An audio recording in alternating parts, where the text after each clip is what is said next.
You know, I would rather watch a rerun of 911 than get to Housewives of Potomac, but let's get it over with. Oh, we open with Giselle and Ashley's fashion line, Best Fiend, and F you. Oh, Lord. And they got Rob the Throb and Miam with them. Like that's gonna help them with style. We talking about snatch sweat. So Ashley catches them up on Kern's trip to Sur. And then they talk about Ike not going to Happy Eddie's weed launch. Oh, God. Now we got NECA out here trying to shuck some champagne. Sling some swell. NECA having an unpacking party sounds like you can't hire help. Meanwhile, across town with Chris and Candace, we don't care. She talking about her acting. I'm looking for the iPad. Cause she gives best things. But Candace won't be able to hang at Happy Eddie's event for too long. So she gonna have her man pick her up a pre-roll. I give Chris so much credit for showing up to this and being around these evil harpies. But he said, I'll speak if spoken to. They gonna be high, so they ain't gonna be angry. But you never know with Gabrice and Gabrissy.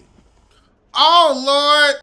Eddie done partnered with somebody and got 2 strains and a 3rd strain on the way. Happy Eddie and Mellow Eddie. I love it. He is a handsome man. Damn. I see why Giselle's jealous. I gotta say, Chris is such a stand-up dude for this. I couldn't. He show up wearing his Candace sweatshirt. That's a husband. Candace, I hope you don't fuck it up with him. Cause you ain't never gonna do no better. Oh, God. Now Ashley gonna say Chris has no place in her realm? Girl, boom. You tried to act like he was having questionable behavior with your ugly-ass friend. Nobody wants her Muffet Muff. It was a little questionable. Nothing about what he did was questionable. And you see, it's words like questionable that are the problem. That's that white women shit. That dog whistle shit. I don't play with it. Karen show up with Matt. Why? So Mia shows up and Karen gives her a handshake because Karen's like, I'm cool on you. And so am I, Mia. So am I. But Mia chooses to make this miss her moment. Karen tells her, well, I don't know why you didn't accept my backup invitation. And she says, I'm not second string.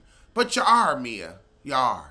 But yeah, Karen, that Botox needs to settle before you come on camera. You look a frozen fool. I don't know why you came on this episode and decided to give us Easter Island, but we didn't want it.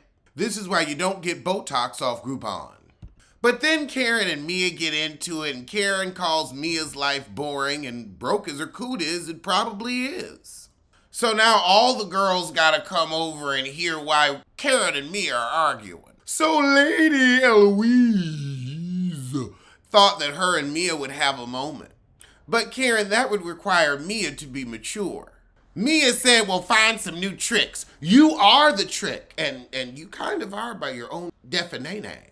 Wendy, however, is like, how I invite Giselle to an event and she ain't even gonna say hi to me? Because Giselle is ignorant. And she needs to be put off the show along with Rob the Throb. Giselle. Bronx. Giselle, why you gonna say he gained some weight, look like he's stress eating? Now, Lord, if he had said something about y'all's weight, see, here's how I feel about insults to the husbands. Unless you cool with them saying it back to you, don't say it about them. You done already called this man a sexual deviant and said he made you uncomfortable and was trying to push up on you and had an eye for... I've met you, and you're not an ugly woman, but he ain't give you nobody's eye. You ain't all that heifer. Mia gonna say, I've never known Eddie to have a real job. Well, what does your husband have? Seems like he embezzled his way out of his job. Now, I ain't saying that's true. I'm getting it from you. Oh, we rolling oregano. Is oregano sticky like weed is? 'Cause weed is sticky.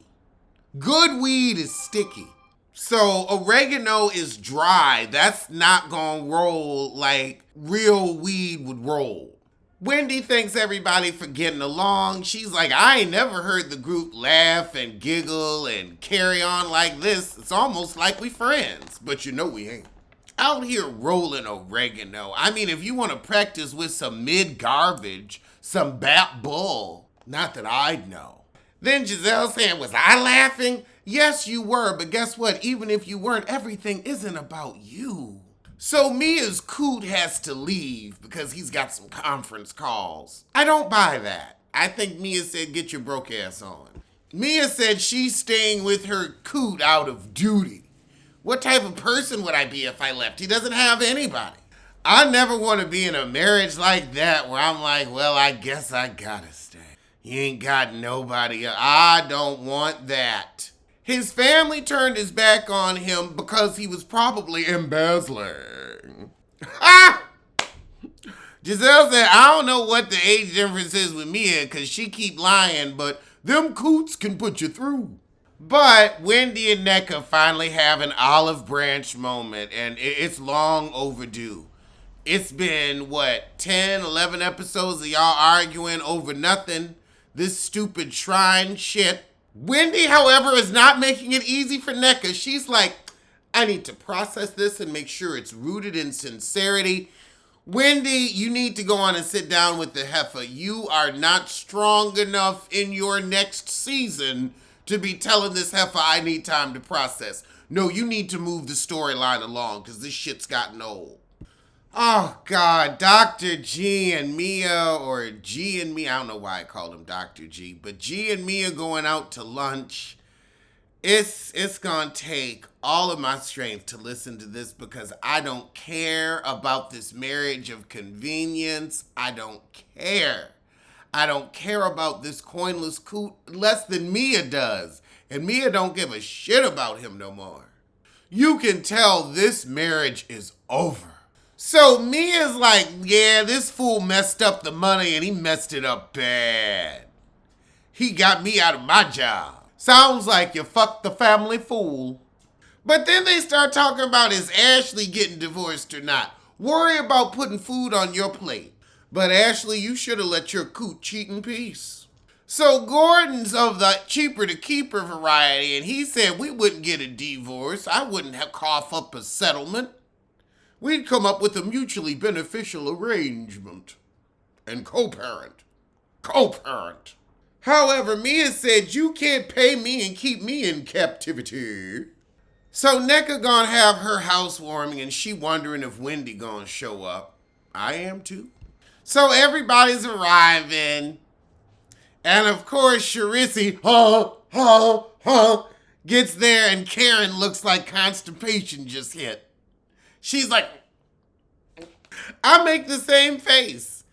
Oh God, so now Wendy ain't show up. She ain't even tell NECA. Wendy said, call U-Haul to unpack. Leave me out of it. I'm with you. You know, this is a good question. Why are we unpacking their 3-year-old wedding gifts? However, Giselle got to bring up that Karen had some botched Botox. You look very refreshed. We all know she looks like crap. But now we got Mia and Karen getting into it again. Mia's still mad that Karen called her a trick, and she said, well, you actually the trick running around sleeping with people in bathrooms. And Karen said, well, I'm sorry, but you're meeting up with rappers and humping on married men yourself. A commercial just said pan pizza is Pizza Hut's best kept secret. That's all you do is pan pizza. That's what your business was built off of. That's not a secret. That's why we go. The pan. Oh, and I'm fine, y'all. The atmospheric river is further south. Karen said, I say all that to say it's a dangerous rumor. And Mia said, well, I've heard it from multiple sources, so it makes me wonder. Well, we don't wonder about you. We know you're a liar and a fraud. We know you're a hoe on the go. Oh, now we playing Never Have I Ever. Never have I ever not given so much of a fuck. Yes. So Giselle's is Never Have I Ever admitted for paying for some penis. And Ashley said, come on now, Charisse, go on and admit it. And she gonna say now, wait a minute. Yeah, I could definitely see you forking over a fortune. Ashley gonna say, no judgment. Judgment, you lying heifer. Judgment. You said Charissa gotta pay. I don't know, child. At least she got it. It ain't tricking if you got it. And what you're really paying for is them to leave. Oh, God. Nneka gonna say, never have I ever screenshotted a friend's family picture and saved it to my camera roll. God, we have not focused on Rob the Throb Dixon all episode, because we 100% don't care. Karen said, oh, I had the picture. If I liked it, I probably did screenshot it. I'm a screenshotter. So I think she just liked the picture of Robin and Robin's parents. And Karen is a 60-year-old woman. That picture would be touching for her. Karen said, I also like Robin's parents. That's why I kept the picture too. I could see that as well. I don't think this is the sinister plot line y'all are trying to get out of it. Fire production. Fire production. God, talk about piss. Oh. P-O. Po. All right, well, that was the shit.